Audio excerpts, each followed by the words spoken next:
Šis raidījums ticis izveidots pateicoties Joyces Maieras kalpošanas draugiem un partneriem. Interesanti, cik daudz no jums ikdienā, kad lūdzaties, jautā Dievam, ko es šodien varu izdarīt priekš tevis? Kuru es varu svētīt? Kam varu palīdzēt? Parādi man, ko es varu izdarīt priekš tevis. Es gribu tev kalpot. Es daru to, ko es daru, tāpēc, ka es esmu redzējusi, kā Dieva spēks ir pārveidojis manu dzīvi, un viņš to pašu var izdarīt arī ar tevi. Visas dzīves atslēgas ir atrodamas Dieva vārdā. Es esmu Joyce Maiera, un es ticu, ka Dievs tevi var dziedināt it visā, kas tev sāp.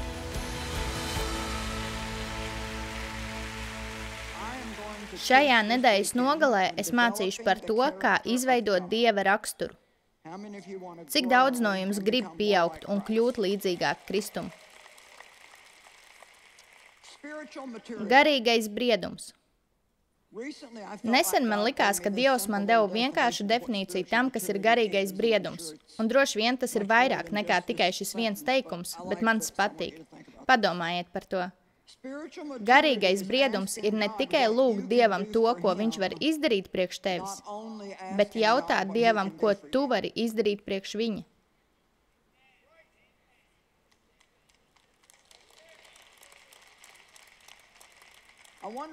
Interesanti, cik daudz no jums ikdienā, kad lūdzaties, jautā Dievam, ko es šodien varu izdarīt priekš tevis? Kuru es varu svētīt, kam varu palīdzēt? Parādi man, ko es varu izdarīt priekš tevis, es gribu tev kalpot. Es to sāku darīt ikdienā. Varbūt pirms 3-4 gadiem. Un tas ir neticami, ja tu ieklausies cilvēkos. Ja tu vienkārši izveidosi ieradumu ieklausīties cilvēkos, viņi tev pateiks, ko viņiem vajag, kas viņiem sāp, ko viņi varbūt gribētu saņemt. Zini, cilvēkiem nav jābūt galējā izmisumā, lai tu viņiem kaut ko uzdāvinātu. Daudziem vienkārši vajag svētību. Pat ja viņiem ir vairāk naudas nekā tev, viņiem joprojām vajag kādu svētību. Dāvināšana ir viena no brīnišķīgākajām lietām, kurā tu vari kļūt par ekspertu. Tā tik tiešām ir. Ja tu gribi prieku savā dzīvē, tad kļūsti par devēju. Ne tikai tad, kad pienāk laiks ziedot, bet esi devējs viscauri dzīvei. Padari došanu par savu dzīvesveidu. Gribu to pateikt vēlreiz. Neprasi, lai Dievs dara lietas tikai priekš tevis. Patiesību sakot, tu vispār varētu uz kādu laiku pārtraukt šādu lūgšanu, tas nemaz nenāktu par sliktu. Dievs zina, kas tev ir vajadzīgs, pirms tu viņam to lūdz. Tu vari to pieminēt, ja vēlies, bet tev nav jāiestrēgst pie šīm lietām, līdz vienīgais, ko tu lūdz, ir vienas un tās pašas lūgšanas atkal un atkal lūdzot, lai Dievs izdara kaut ko priekš tevis. Tai vietā pamēģini katru dienu jautāt Dievam, ko tu vari izdarīt priekš viņa, un skaties, kā tas izmainīs tavu dzīvi. Es patiešām ticu, ka tad, kad mēs sākam saprast šīs lietas, tad tas arī ir patiesais garīgais briedums. Kad tu pārtrauc vienmēr domāt par sevi un izproti to, ko domāja Pāvils, kad viņš teica, tas vairs neesmu es, kas dzīvo, bet Kristus, kas dzīvo manī, un dzīvi, ko tagad dzīvoju, es dzīvoju ticībā uz Dieva dēlu. Vai kad viņš teica, viņā es dzīvoju, darbojos un esmu. Vai es mirstu ikdienas. Viņš nedomāja, ka mirst fiziski katru dienu. Viņš domāja, ka ikdienas mirst sev. Zini, egoisms ir sastopams ikvienā no mums. Un ja tu netici, ka mēs esam egoistiski, tad vienkārši pavēro mazu bērnu. Nemaz nepaies tik ilgs laiks, līdz viņš ļoti skaidri tev liks saprast, ka viņam nepatīk tas, ka tu nedod viņam to, ko viņš grib. Amen. Mums ir mazdēls, kuram jūlijā paliek 4 gadi. Un viņš ir īsts nebērnis. Viņam ir baigais raksturiņš.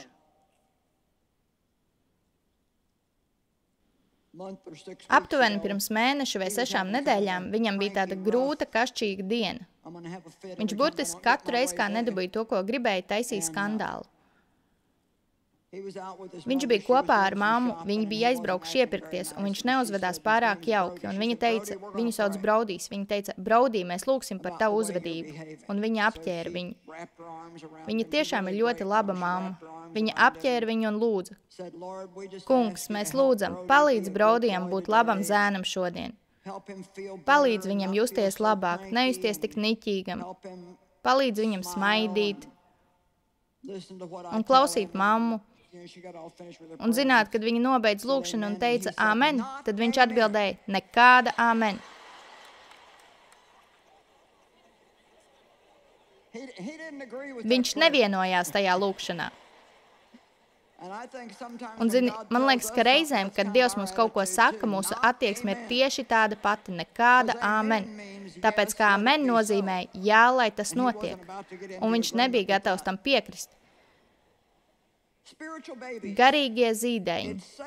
Skumji, ja kāds ir kristietis jau 30 gadus, bet joprojām ir garīgs zīdaiņs. Pēc tam, kad mēs esam piedzimuši no jauna, nākamais solis ir tāds, ka mums ir jāsāk pieaugt Kristū. Un tas ir process, tas ir ceļš, kas turpinās visu mūžu. Mēs nekad nepārtraucam augt. Dievs nekad nepārtrauc uzrādīt mums veidus, kā mēs varam kļūt labāki.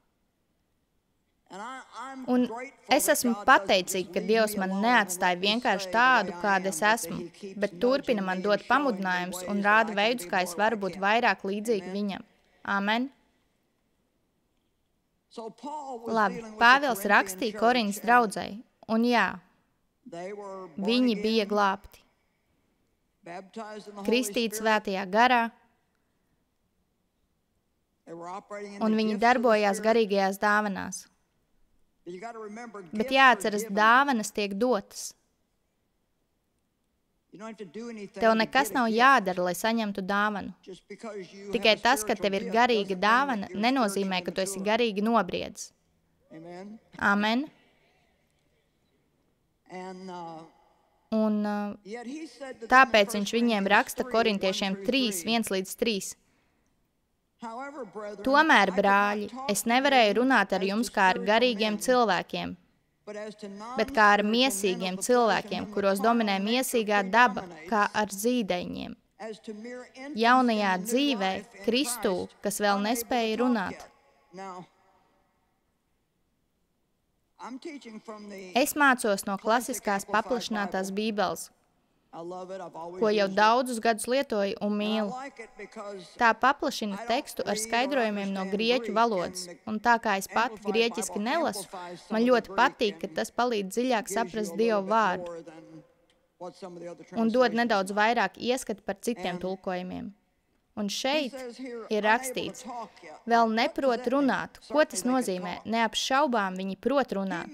Bet tas, ko viņš domāja, ir tas, ka viņi nezina, kā runāt tā, kā vajadzētu. Un vai zini ko? Ja tu ieklausīsies cilvēkā, pirmkārt, ja tu ieklausīsies kādā cilvēkā, nav vajadzīgs ilgs laiks, līdz tu sapratīsi, vai viņš ir kristietis vai nav. Un ja tu ieklausīsies kristiešos, tad nav vajadzīgs pārāk ilgs laiks, lai saprastu, cik viņi ir garīgi nobrieduši. Kad runa ir par garīgo briedumu. Ja viņš runā tikai par sevi, tad viņš ir sautīgs. Ja viņš nevar pieņemt pamācību, tad viņš ir lepns. Ilgs laiks nav vajadzīgs. Viņš teica, es nevarēju ar jums runāt kā ar nobriedušiem pieaugušajiem. Viņš teica, es jums devu pienu 2. pantā, nevis cietu barību, jo jūs vēl nebijāt pietiekami stipri, lai to saņemtu. Un pat vēl tagad jūs neesat pietiekami stipri, lai to saņemtu. Nu, kāda ir atšķirība starp pienu un cietu barību? Mēs dodam pienu zīdaiņiem, vai ne? Un tad pamazām sākam pievienot cietāku barību.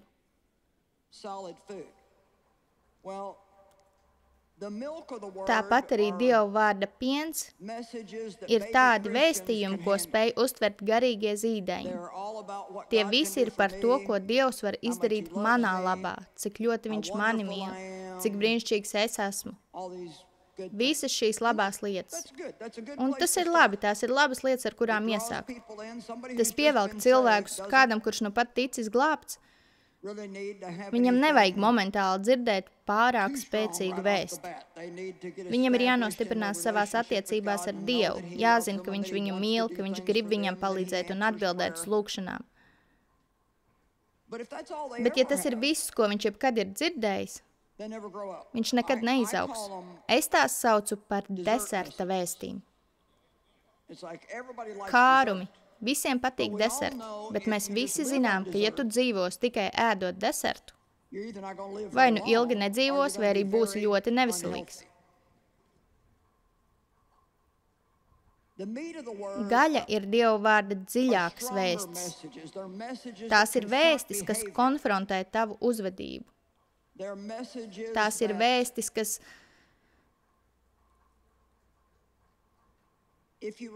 ja tu tās pieņem, tās liks tev mainīties. Tās ir vēstis, kas liks tev dīdīties krēslā un varbūt pat vēlēties aizbēgt no telpas un nožēlot, ka vispār atnāci. Bet bez šādām vēstīm tu nekad nekļūsi stiprs. Tā tad mums vajag abus. Ja tas ir viss, ko tu jebkad dzirdi, tad tu sāksi justies tāds iedragāts. Tāpēc es cenšos pasniegt veselīgā līdzsvarā gan gaļu, gan desertu. Bet šajā nedēļas nogalē mums ir gaļa. Tāpēc ceru, ka jūs varbūt šonedēļ desertu varēsi dabūt kādā citā vietā, bet es domāju, ja tu esi pietiekami drosmīgs, lai piekdienas vakarā nāktu uz šejieni un es esmu atlidojis šeit visu ceļu no St. Louis, tad mums labāk pasniegt gaļu. Un paskatīties, vai tu vari to panest. 3. pants, jūs vēl joprojām neesat garīgi, jūs esat miesīgi pēc dabas, jo jūs vada parastu iegribu impulsu. Labi, vai šeit kāds kādreiz ir sajūts impulsu? Redziet, garīgie zīdaiņi rīkojas pēc saviem impulsiem, bet nobrieduši kristieši spēj savaldīt sevi. Viņi nerīkojas vienkārši balstoties uz sajūtām, viņi rīkojas saskaņā ar ticību tam, ko Jēzus būtu darījis, tādā pašā situācijā. Amen.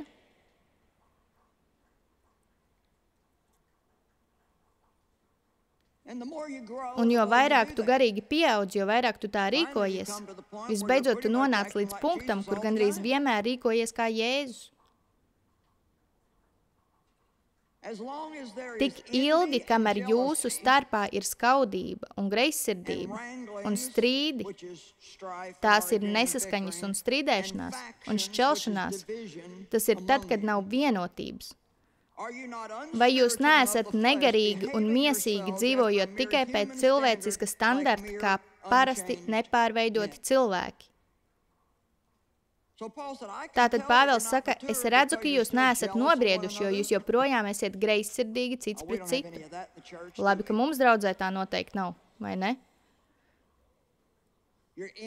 Jūs esat skaudīgi cits pret citu, jūs esat sašķēlušies, jūs esat dusmīgi, jūs nepiedodat. No visām šīm lietām jums ir jāatbrīvojas. Tev nav jāsajūt, ka gribi kādam piedot, lai tu varētu to izdarīt. No apmēram pusē no jums tas patika, un otra puse.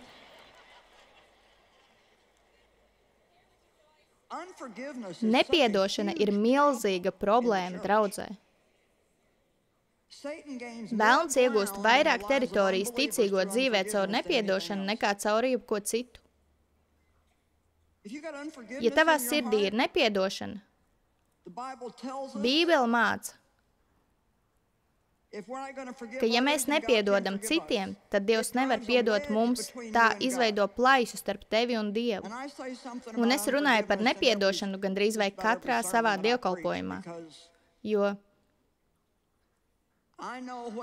es zinu, ko tā izdarīja man, kad biju pilna ar nepiedošanu, un es zinu, cik brīnišķīgi ir tad, kad tu māki piedot cilvēkiem un piedevām piedot ātri. Amen. Kad kāds tev nodara pāri, jo ātrāk tu piedod, jo vieglāk to ir izdarīt. Jo ilgāk tu velc garumā, jo dziļākas saknes ieaugas. Un viņiem pat nav jābūt pelnījušiem tavu piedošanu, viņiem pat nav jāgrib, lai tu piedod. Atklāt sakot, tu to nedari priekš viņiem, tu to dari priekš sevis.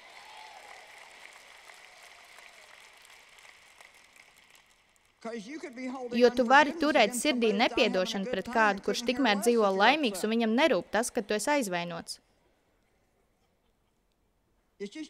Tās ir tavas jūtas, kas ir sāpinātas.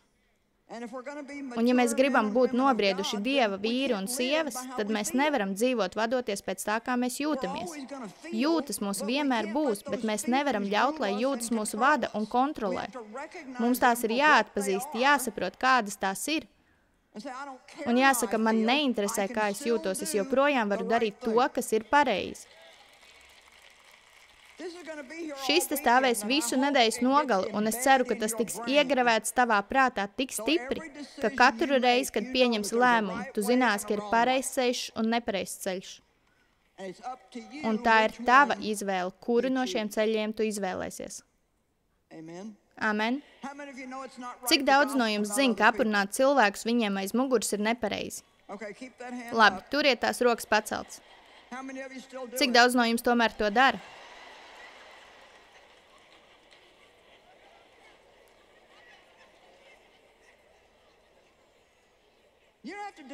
Tev tas nav jādara, neviens nespiež tev to darīt. Tu izvēlies to darīt.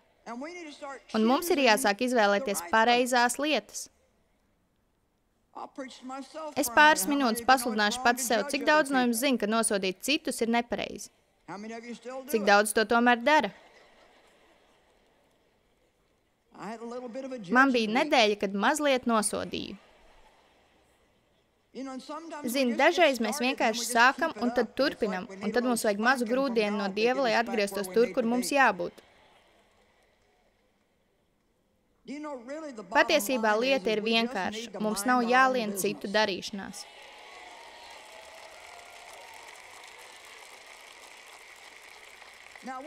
Mēs neesam muļķi. Mēs varam atpazīt grēku. Mēs redzam, kad kāds grēko, bet mēs nezinām, kas ir viņa sirdī. Mēs nezinām, kam viņš ir gājis cauri, mēs nezinām, kā viņš jūtas, mēs nezinām, no kurienes viņš ir nācis.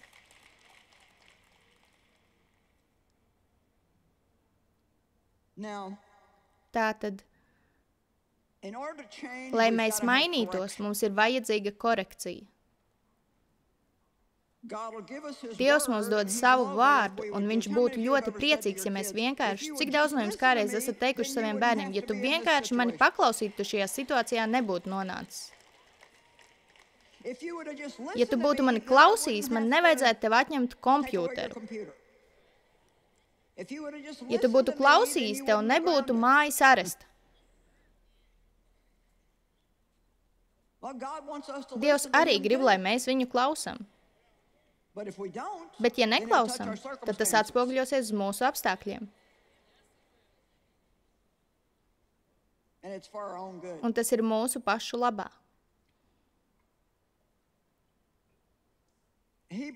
Ebrejiem 5:13 līdz 6. Ik viens, kas turpina baroties ar pienu, atkal atgriežamies pie zīdaiņu pudelēm, ir acīm redzami nepieredzējis un neprasmīgs mācībā par taisnumu. Tad kāpēc cilvēkiem vēl joprojām ir vajadzīgs piens, un viņi nespēja uzņemt vārda gaļu? Tāpēc, ka vārda gaļa koriģē tavu uzvedību. Un tu nespēji tikt galā ar to, ja nezini, kas tu esi Kristū.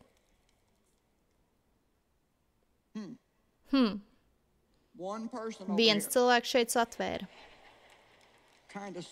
Vismaz kaut kādā mērā satvēra. Ko tu ar to domā, kas tu esi Kristū? Kristus paņēma mūsu grēkus un dāvāja mums savu taisnumu. Tas ir apbrīnojamāk, nekā mēs vispār spējam iztēloties. Mēs esam padarīti taisni Dieva priekšā.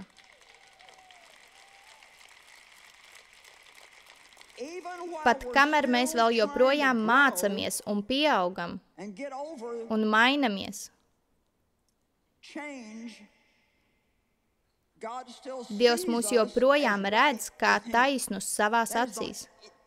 Tā ir, mūsu smadzenes to īsti nevar aptvert. Un ziniet, pēc tam, kad bērnībā tēvs man seksuāli izmantoja, es jau tāpat domāju sliktu par sevi.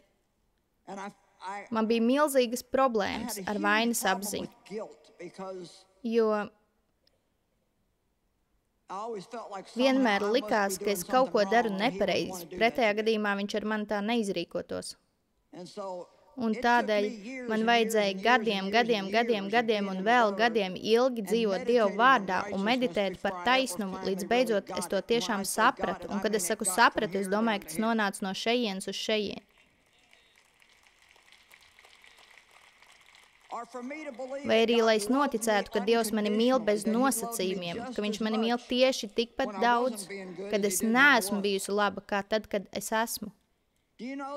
Vai tu zini, ka Dievs tevi nekad nemīlēs vairāk par to, kā viņš tevi mīl šajā konkrētajā brīdī?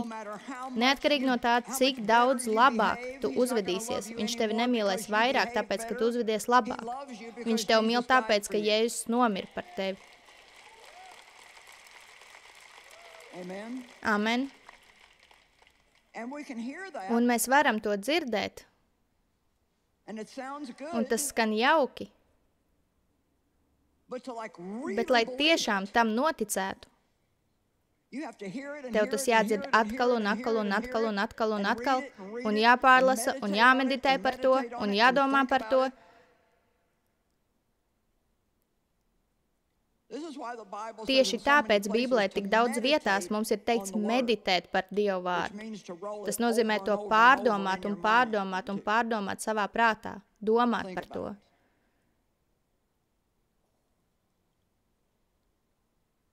Viņš saka, ja tu turpini baroties ar pienu, tad ir acīm redzams, ka tu neesi prasmīgs mācībā par taisnumu. Tikt taisnotam Dievu priekšā ir viena no galvenajām Bībeles mācībām. Un tā ir patiesa attiecībā uz katru cilvēku. Ja tu esi piedzimis no jauna, ja tu esi pieņēmis Kristu par savu glābēju, tad tieši tagad tu esi taisns Dievu priekšā. Viņš ir nolēmis tevi redzēt kā taisnu savās acīs.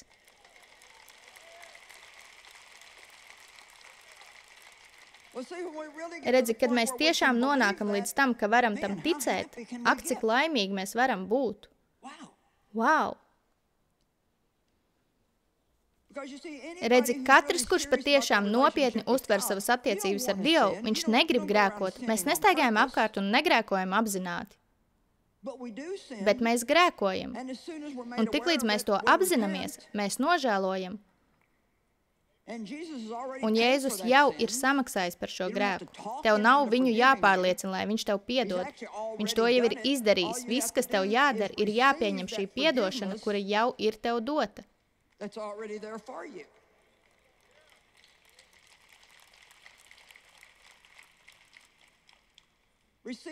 Pieņem Dieva apžēlošanu. Tā ir pieejama. Tev tā ir jāpieņem. Pieņem Dievu mīlestību. Tu nevari to nopelnīt. No Dieva neko nevar nopirkt. Tu nevari nopirkt viņa mīlestību, tu nevari nopirkt viņa žēlstību, tu nevari nopirkt viņa piedošanu. Viss, ko tu vari darīt, ir ar pazemīgu attieksmi apzināties, ka tu neesi to pelnījis, bet tu vari to pieņemt ticībā. Amen. Šī ir tā lieta, kas pasaulē ir vajadzīga. Viņiem nevajag vairāk narkotiku. Viņiem nevajag kārtējo identitāti.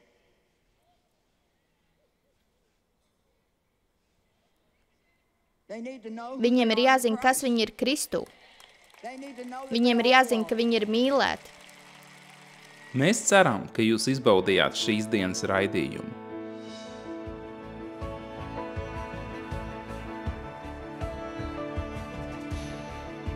Šis raidījums ticis izveidots pateicoties Joyces Myeras kalpošanas draugiem un partneriem.